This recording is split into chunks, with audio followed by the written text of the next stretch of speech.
Hello, good morning. Just up here on the tour this morning by myself. I guess it's because of the cold weather.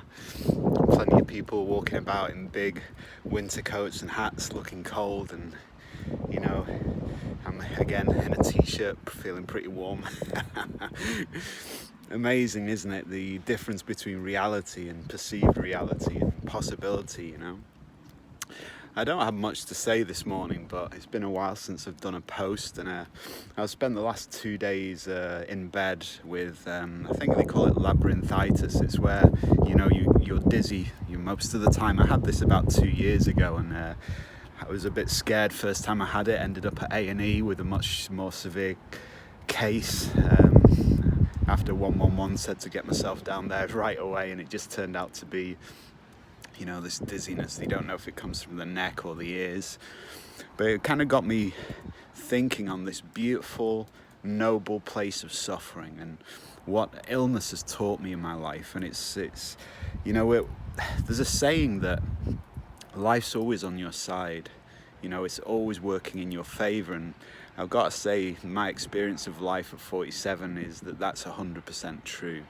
I notice when illness comes, it's usually, and God, I know this is a trigger warning, but in my own case, illness always comes with a message.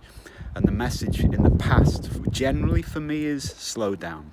You're pushing yourself too hard. You're psychologically too stressed. You're being too aggressive with yourself. And that's what illness generally teaches me. So my last 2 days of generally being in bed and, having to keep my head on its side and stuff as the world was spinning if I moved too quickly or anything like that. Not a severe case, quite a mild case, but those 2 days in bed, pretty much eating crisps, watching Netflix have been so amazingly beautiful.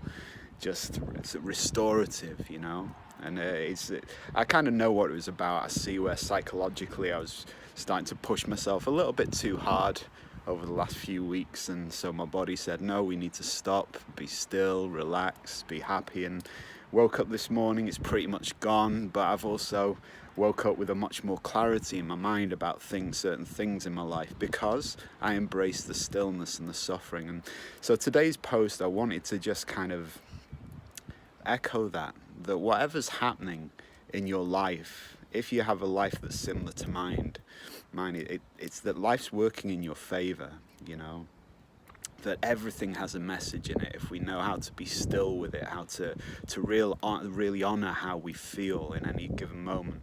The knowing when to act, when to be still, when to rest. All those things, they're natural in us, and this naturalness is what the Taoist path particularly, and Zen path really, is asking us to be. Even Christ touches on it briefly in his Sermon on the Mount, where he says the birds of the sky don't toil, they don't store, they don't harvest, something like that, but look how much they're looked after. How much even more will you be looked after if you live this life of simplicity and ease? He touches on that too. So anyway, I hope you have a beautiful day. Be drawn by happiness, be pushed by suffering, and know it's all working in your favor. See you soon.